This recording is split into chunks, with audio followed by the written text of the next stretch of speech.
there's a little bit of controversy about that podcast because you did. Oh. Do you know about this? No, what? Because in D.C., this interview happened in D.C. Yeah. In a hotel.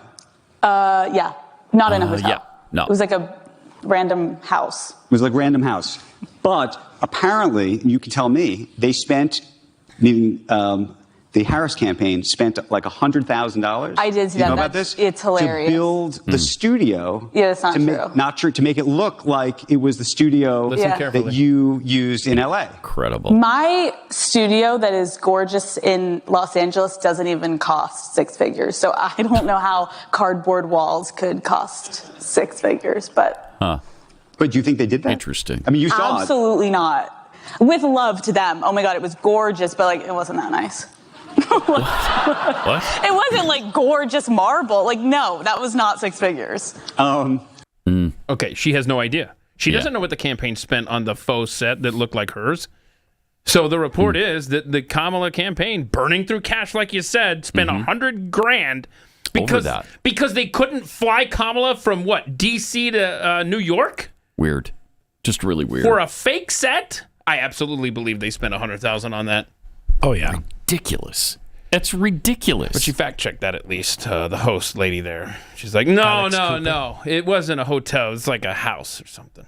Okay. Thanks for the fact check. Hey, man, it's Alex Cooper. You want to make sure that all the facts are straight. Alex Cooper. Yes. Yeah. All right. Okay. I tell you, what that campaign. That has to be one tremendous podcast. I've never seen it. Well, except for the one she did with Kamala. You used to be a fan? When it used to be two ladies. Yeah. Used to be a fan, but then they broke up and it's not the same. Oh, no. When the band breaks up, it's just not the same. That hurts. It's too bad. So what is the genesis of the name Call Her Daddy? It's like girl boss. It's just them. Yeah. Boy, that's powerful. They're the ones they're empowering women. How about I call you Alex Cooper? That's they empower women by sexual acts. That's great. Sharing what sexual acts works to get the man get more men out of money. I think we're good. Okay. All right. Holy crap, I didn't know where that was going. So the Harris campaign got their butts kicked, and many on the left are still bitter, like vice presidential hopeful turned loser Tim Walz. Here's what he had to say. I think we're going to have to understand what type of leadership do they want. We were pledging to be inclusive. We were pledging to bring people in.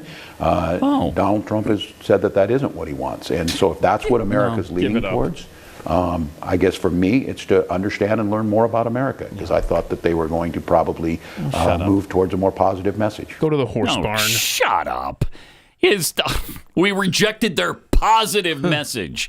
Is that what happened, dumbass? Joy. Get out of here. So much joy with that campaign, if you recall. So ridiculous. I'm so glad we don't have to put up with him for 4 years. Oh, my gosh. Can you imagine? We sent him back to you, Minnesota. Enjoy.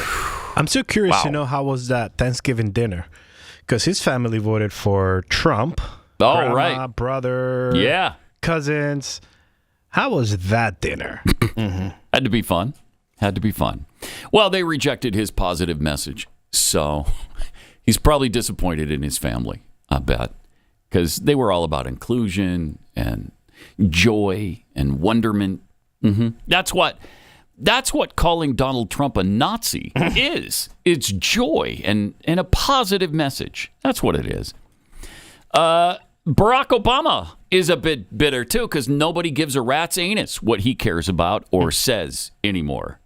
Here's he on the campaign. The election proved that democracy is pretty far down on people's priority list. Oh, get out of my Pluralism is not about holding hands and singing Kumbaya. There we go. It is not about abandoning your convictions. It is about recognizing that in a democracy, power comes from forging alliances, and building coalitions, and making room in those coalitions, not only for the woke, but also for the waking. What does that mean? It means you got to wake up and become woke like them, or they don't want anything to do with you. Yeah. Boy, fortunately, we don't care what he says anymore. Bitter man. Yeah, he is. Goes, looks like, what was it? Democracy? What does he say? It's low on the list. Low on the list of priorities for Americans. Yeah, we're not a democracy, so it should be really low on our list. I'm so tired of it. Oh, man. I mean, There's a great article from Andrew Stiles from the Washington Free Beacon about Obama, the serial memoirist and Netflix producer who owns a $20 million estate on Martha's Vineyard, as well as, I believe, 3 other beautiful mansions, and also served as, of course, the 44th president of the United States. He keeps trying to reinsert himself into the national conversation, but nobody cares anymore. Earlier he talked about himself while sitting next to former German Chancellor Angela Merkel. On Thursday, he gave a vapid speech at the Obama Foundation's Democracy Forum. I think that's what we heard part of. We got another clip too. He denounced our current polarized environment. Is that what he also checked this out. Yeah. Here's what else he had to say. There are going to be times potentially when one side tries to stack the deck and lock in What? Hello? Yeah. A permanent grip on power. So Democrats. Either by actively suppressing votes or politicizing the armed forces or using the judiciary, the criminal justice system to go after opponents. Unreal. And in those circumstances, pluralism does not call for us to just stand back and say, well, I'm not sure. That's okay. No, you can do that if you're Democrats, but not Republicans. Republicans can't. A line has been crossed. We have to stand firm. Whoa, what does that mean? Really? What are you talking about, bro? So he's denying the election. He's an election denier. Exactly. A line has been crossed. Are you serious? When it all costs. It's incredible. Drop the radical pose for the radical means or something like that. Right. Ends. Radical. Get Glenn in here. He knows Van Jones stuff. Anyway, I mean, this guy is talking. He's again. Democrats always do this. They accuse the other side of exactly what they do. Right. Right. And he is. That sounds like a bitter man who knows he was this close to destroying this great nation. This close. Andrew Stiles brought up Alexander Hamilton in this article in his opposition to presidential term limits, which he outlined in Federalist number 72. If you'd like to reference it in your reading today. It's Federalist 72. 72? Because I know a lot of us like to, start the week. Yeah, it's Monday. Yeah. You like to bone up on the Federalist papers. It. I mean, I've got it memorized. Oh, okay. Yeah, of course. Of course you do. 72? But Hamilton imagined future presidents, Barack Obama, who might be, quote, vain and ambitious as well as avaricious, unquote, who upon reaching the end of their allotted time in the seat of supreme magistry would be forced to assuage their considerable ego by wandering among the people like discontented ghosts and sighing for a place which they were destined never more to possess.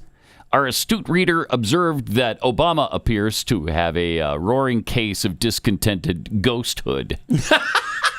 So wait a minute. Serious question. Hamilton was arguing for presidential term limits? No, against. Against. Okay. Yeah. That's what I was. Yeah. Okay. If Hamilton's view had ultimately prevailed, would Obama even have wanted to continue serving as president? Unlikely, given his fondness for accumulating wealth and insatiable thirst for hanging out with celebrities. Isn't that the truth?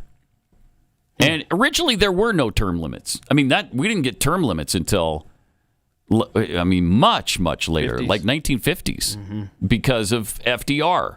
And they didn't want that to happen again.